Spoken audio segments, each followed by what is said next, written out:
So we've almost come to the end of our second day. And to close off the final day of this really incredible conference, we have a powerhouse duo. They're true change makers that have made tremendous impact. Nadine Spencer and Wendy Cukier. Nadine is a strong partner and collaborator of the Diversity Institute and CEO of the Black Business Professional Association.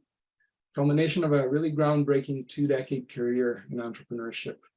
So she's a dedicated Black community champion and has devoted her life to fighting discrimination, to battling poverty and advancing women's education, and really advocating strongly for equality for women and girls of color. She was acknowledged for her philanthropic and societal contributions in the recently published book, 100 Accomplished Black Canadian Women. And she has received numerous accolades, including the Harry Jerome Business Award and the United Nations Volunteer Award. And Wendy Cukier is the founder and academic director of the Diversity Institute and a professor of entrepreneurship and strategy at the Ted Rogers School of Management at Toronto Metropolitan University. Wendy's also the academic director of the Women Entrepreneurship Knowledge Hub and the Inclusive Innovation and Entrepreneurship Network and the research lead of the Future Skills Center. So Nadine, Juan, I'm very old. Just let's hand it over. Let's hand it over to you. And I'll fill in any of the gaps in the time that's remaining. So over to you. Juan, I love everything you have to say, especially the dynamic powerhouse duo. I love that. And Wendy, it's accomplished, darling. Very accomplished. Good evening, everyone. Thank you so very much for being here. First of all, this dialogue over the last 2 days is so profoundly impactful and important. I'm very honored and privileged to be a part of it. I would like to thank all of the panelists, the chairs and attendees for joining this conference over the past 2 days.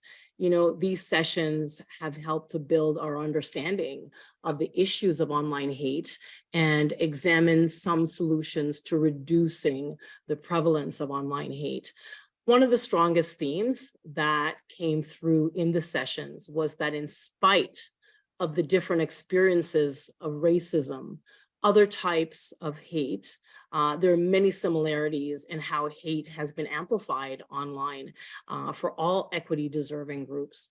I think one of the stories that I can share very early on in one of our Boss Women program, a group, we were attacked by racists. And, here we were a group of 100 Black women and, they called us cotton picking niggers and we should die like George Floyd.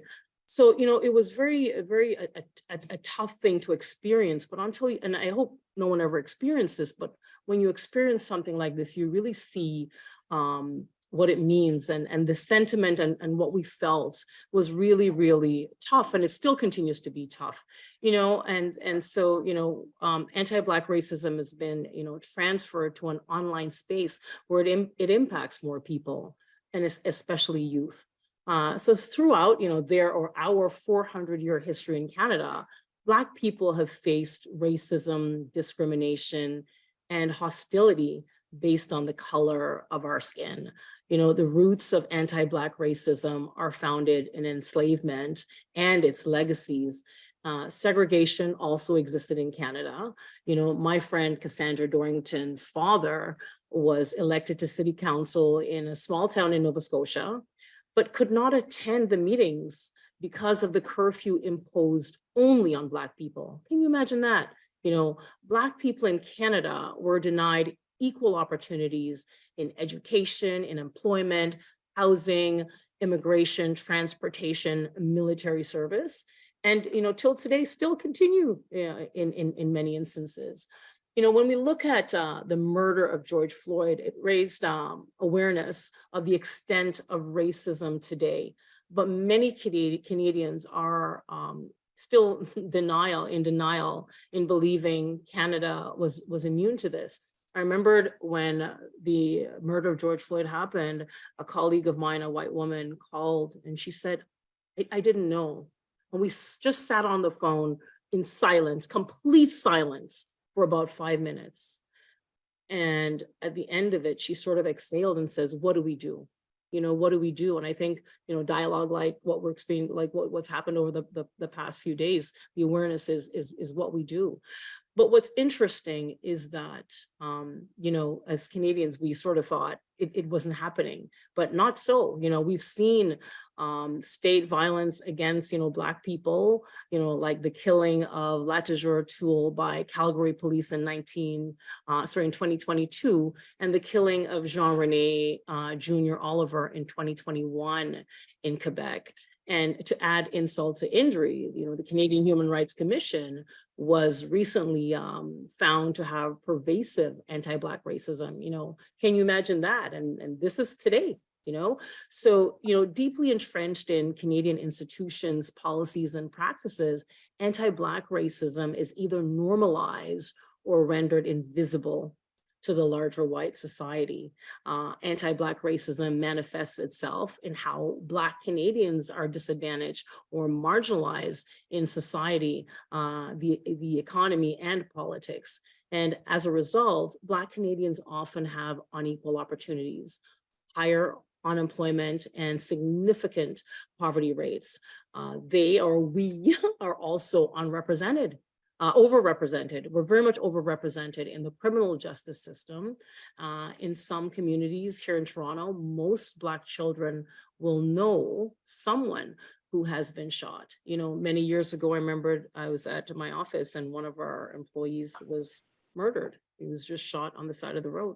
So we very much experience these issues, and of course the trauma that goes with that as well.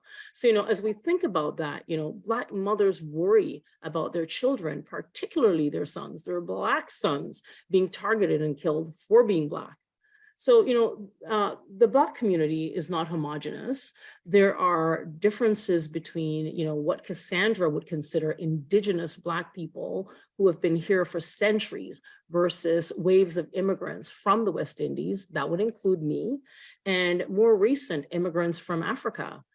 But we all face systemic racism, wage gaps, and unequal access to education. In 2016, 63% of Black grade 8 and 9 students were enrolled in academic courses in the Toronto District School Board, compared to 85% of white students.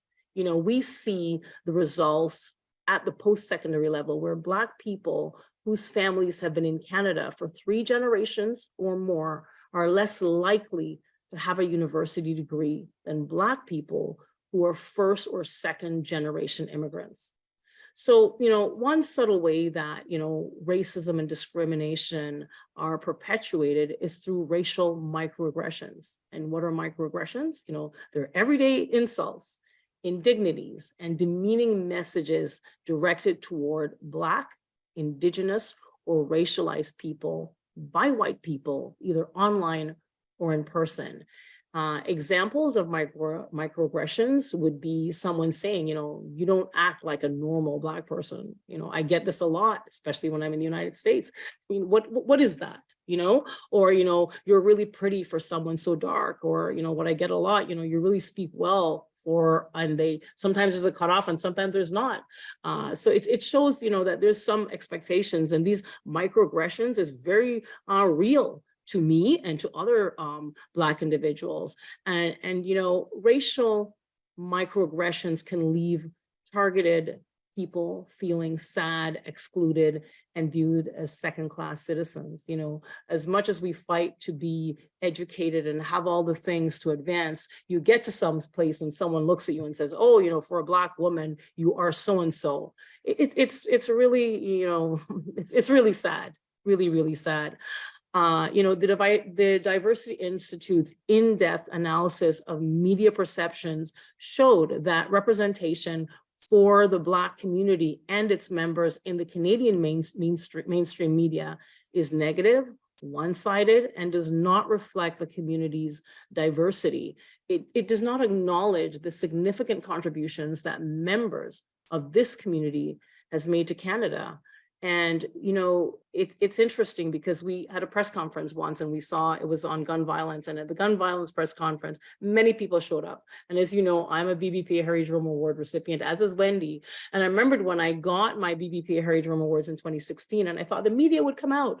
They did not show up at all, but yet for something else, they do show up. But since then, I'm pleased to say that we have an amazing partnership with the Globe and Mail, and that the narrative is changing. So they're now writing stories on the positive accomplishment of Black individuals, and it again then shapes a different narrative. But you know, the representation of the Black community, according to participants, mainly revolves around Black community members being violent, engaging in criminal behavior, and lacking intelligence. And the fragmentation of the media landscape and the rise of social media and online media outlets has in many ways worsened the problems of representations. You know, negative and stereotypical representation of Black people in mainstream media can feed into online discourses where they reinforce prejudice and feed hate. And this is why it's important to have, you know, the positive media stories and so forth.